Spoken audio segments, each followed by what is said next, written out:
Good evening, ladies and gentlemen. Muy buenas noches.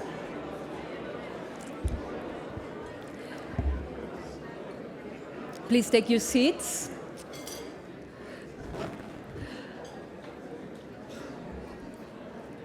Por favor, tomen asiento.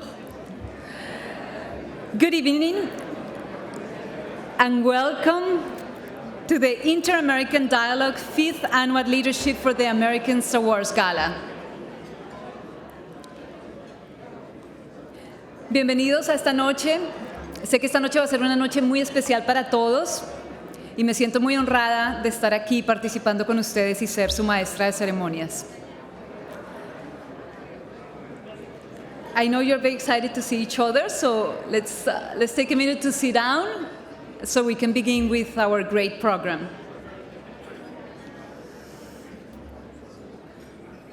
I'm Vanessa Hauc, and it is truly my honor to serve as your Master of Ceremonies. We have a great night planned for you today. So please go ahead and enjoy our program. As you may know, the Inter-American Dialogue engages its network of global leaders to foster the three pillars of its mission.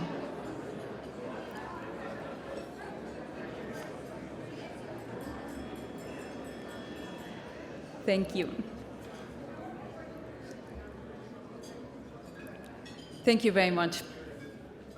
So as you may know, the Inter-American Dialogue engages the network of global leaders to foster the three pillars of its missions: democratic governance, social equity, and prosperity in Latin America and the Caribbean.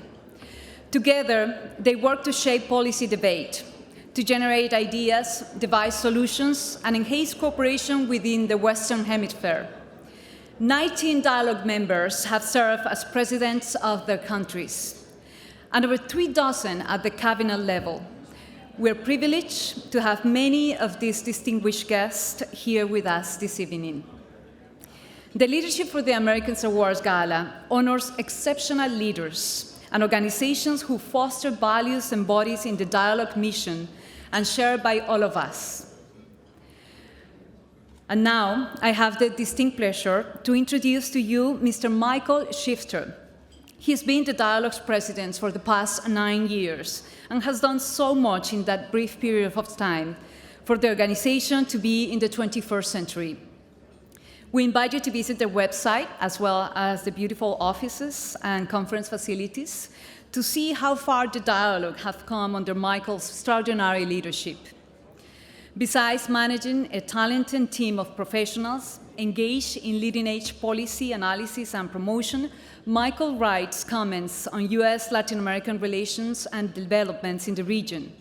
His work appears on leading newspapers and journals in the United States and nearly in every country in Latin America.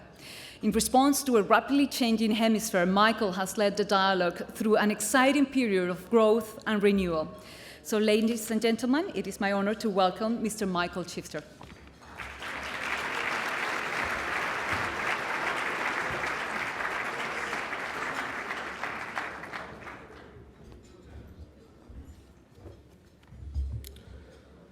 Good evening to everybody. Thank you for those gracious words, Vanessa. We're delighted to have you with us tonight. We admire the crucial work you do at Telemundo. Not only do you shine a light on the most important current events, such as Hurricane Maria in Puerto Rico, you also inspire, empower, and educate the Latino community on climate issues and sustainability. So thank you very much. I want to extend a heartfelt welcome and deepest personal thanks to all of you for joining us this evening. We see your presence as a vote of confidence for the dialogue's work. We are honored to have former heads of state, cabinet officials, ambassadors, and leaders from government, business, and civil society. Many in this room have traveled great distance to help us celebrate the achievements of our honorees this evening. Distinguished guests have come from Chile, Mexico, Argentina, Brazil, Colombia, Peru, Guatemala, Canada, and Jamaica. This is a genuinely hemispheric gathering. We are thrilled to be joined as well by 9 members of our board of directors. Our co-chairs, Ambassador Tom Shannon and President Laura Chinchilla, Chair Emeritus, Ambassador Carla Hills, Alicia Bárcena, Earl Jarrett, Maria Fernanda Teixeira, Ambassador Arturo Sarucan, Priscilla Vancetti, and former President Martín Torrijos.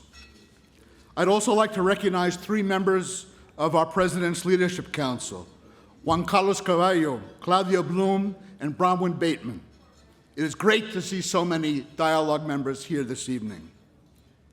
We are also so proud to have 2 Dialogue members on tonight's program, the Prime Minister of Barbados, Mia Amor Motley, and the Vice President of Colombia, Marta Lucía Ramirez.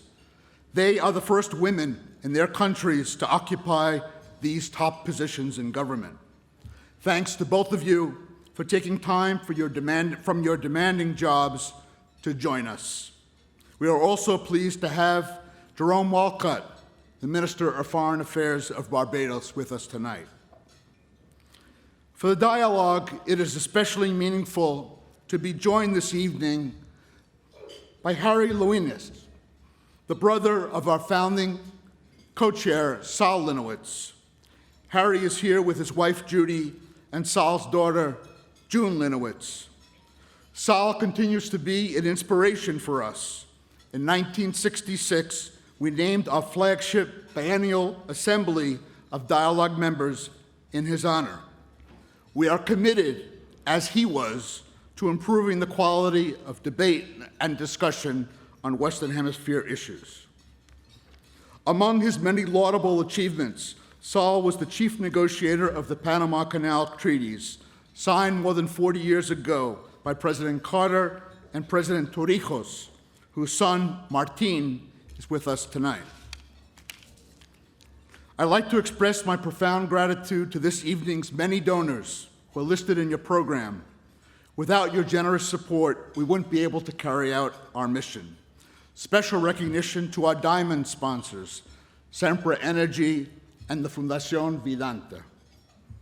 I also want to thank the Dialogue's Gala Leadership Committee and its co-chairs, Tom Shannon, Laura Chinchilla, and the honorary co-chairs, Fernando Enrique Cardoso, Carla Hills, Ricardo Lagos, Enrique Iglesias, and Ernesto Zedillo. I am so excited about tonight's honorees. Their remarkable efforts reflect the values that drive the Dialogue's agenda and help make the Americas more just, compassionate, democratic, prosperous, and sustainable. This is the first time we have a Canadian honoree, and we couldn't be happier. Canada is represented by Cirque Soleil and the Governor General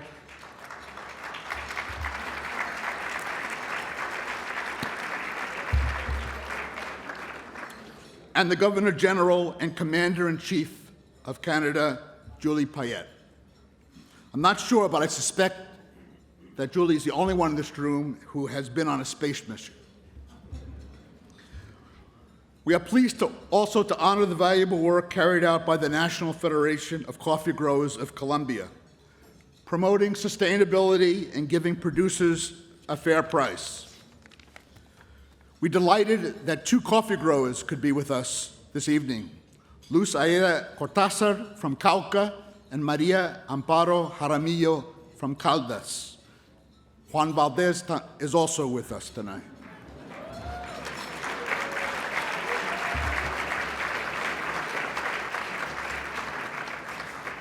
And we are so proud to honor Alejandro Ramirez, who has touched and uplifted the lives of millions of Mexicans through the good work of the Fundación Cinerópolis and Mexicanos Primeros. We're especially glad that Alejandro's mother and father and other family members are here tonight. In my remarks at last year's gala, I said that we should brace ourselves that 2019 was going to be a turbulent year in the Americas. Little did I know then how turbulent it would turn out to be. And there's still a month and a half left in 2019. Bewildering unpredictable things are happening all over. Reflecting on what's going on today, a friend remarked that the master of magical realism, Gabriel Garcia Marquez, may have been a great writer, but without, it turns out, much imagination. This hemisphere, and indeed the world, is seeing many disruptions and profound changes taking place at a dizzying pace. Many countries are more polarized than ever. People on each side of the divide often inhabit different realities and only interact with those they agree with. In this context, it is more vital than ever to create open spaces in which communication and exchange can take place freely in a respectful, civil way. Sharp differences need to be aired and ventilated. Through this approach, we have discovered that there are more points of agreement and more bases for common action than many had believed. Striving for consensus is the first step towards working together to tackle difficult problems. A genuine and meaningful dialogue, not a monologue dressed up as a dialogue, is the best way to fulfill the core principles of democracy and human rights, social equity, and economic development that have sustained the dialogue for nearly 4 decades. Today, these ideals are facing fierce headwinds, but we also see a lot of pushback and hopeful signs. Many women and men throughout the Americas no longer tolerate corruption and violations of the rule of law. They are demanding their rights and demanding to be part of the public conversation. They are fighting against indifference and arrogance. They are demanding an end to long-standing inequities in the region. These multiple crises in the Americas also offer an opportunity for national unity and comity to solve enduring problems and build a brighter future. Guided by these ideals, the dialogue is working hard in key policy areas, using facts and evidence-based analysis to come up with practical, realistic solutions to tough challenges. Today, no challenge is more urgent than Venezuela. The dimensions of this colossal tragedy have no precedent in the Americas. The dialogue is working with hemispheric leaders to address the refugee and humanitarian crises and help restore democratic rule in that country. The dialogue is very fortunate to have a first-rate staff. They are rigorous and balanced in their areas of expertise. They are serious about their work, but also bring good cheer and humor. Especially these days, laughter is essential. As Mark Twain said, the human race has only one really effective weapon, and this is laughter. Finally, our gala team has been absolutely superb. Denise Yanovich has been the mastermind, working tirelessly and closely with John Caivano, Sofia Landide, Irene Stefania, Caitlin Blancett, and Eric Brand. Please join me in giving them a hearty round of applause.